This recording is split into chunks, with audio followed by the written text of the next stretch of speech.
When you are labeled a G Master, you have high expectations like math and science grades for Asian children. Anything outside of an A is a complete failure. The 24mm f1.4 GM is an A-level lens for sure, and it really excels in terms of size, weight, and optics. The combination of a wide lens with a lot of background blur is what makes this lens so exciting and unconventional look. The lens comes in at $1,400, which is high. However, it's also low among other GM lenses. If you work professionally, this lens makes plenty of sense. If you have a YouTube channel with only 845 subscribers with hardly any views, then it might not be the best decision. Don't judge me. Before going further, be sure to smash that like button. It'll increase your chances of survival when your spouse finds out about your GM purchase. Let's talk about the body. It is a GM lens after all, and it is decked out. The clickable aperture and focus, oh so smooth. The right amount of resistance and just the right amount of play. Brings you back to a much more primitive time, like before plastic surgery. The body is a lean 445 grams and has 67mm filter threads. Autofocus is fast and silent, like middle-aged couples. The 24GM being a wide-angle lens, having fast AF is a positive even if not entirely necessary. Low light sensitivity is extremely good, and it complements the fast aperture. Technically, it only has one linear motor and it seems to work fine. Contrary to the high lens reputation, this lens definitely breathes, and it's not to your advantage. It gets tighter when you're up close, wider when you're away. Kind of like my high school crush who played with everyone except for me. Let's see how sharp the 24GM really is. Wide open in the center at 100%. It looks sharp on its own, however once you stop down to f2, it gets a little bit more sharper. It's noticeably sharper actually. If you look back and forth, f2.8, and it's near maximum sharpness. Stop down further if you want more depth of field. f4, 5.6, 8, and 11. Let's go to mid frame right about here, and there is some slight softening as you can see. This is wide open 1.4. This is f2. There is good improvement already. f2.8, you're probably max at this point. f8, f11. Let's go to the edge sharpness, and wide open. This is pretty darn good. I mean, we are wide open, 100% edge sharpness, pretty darn sharp. This is f2, and yeah, it does get quite a bit sharper. And 2.8, f4 is definitely sharper. 5.6, 8, and f11, and far corners. There is a little bit of softness, and there's good definition.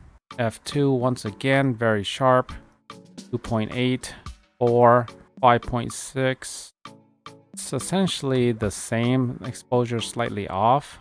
8, 11 does get a little bit softer. So if you're looking at landscape photos, f5.6, you're in good shape. Some photos in the field. This is wide open f1.4 mid frame. It's pretty good.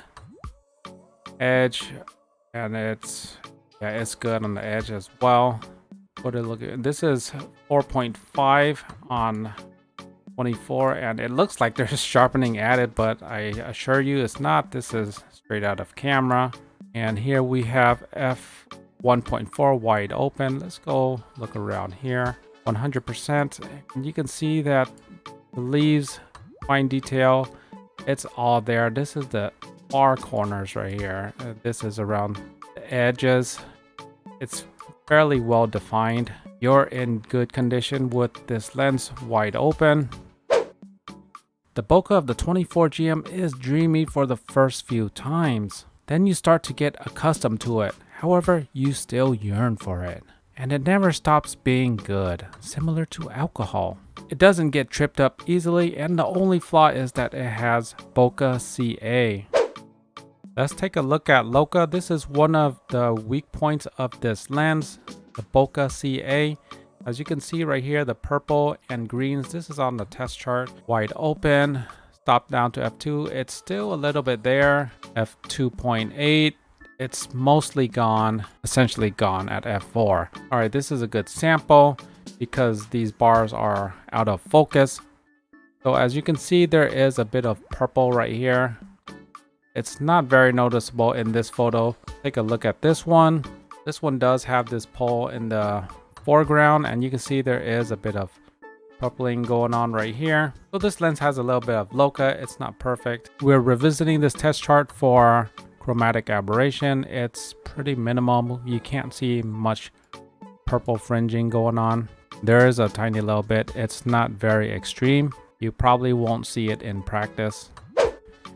Flare resistance is good, and the starbursts are nice and defined. Not Voigtlander level, however, still very, very nice.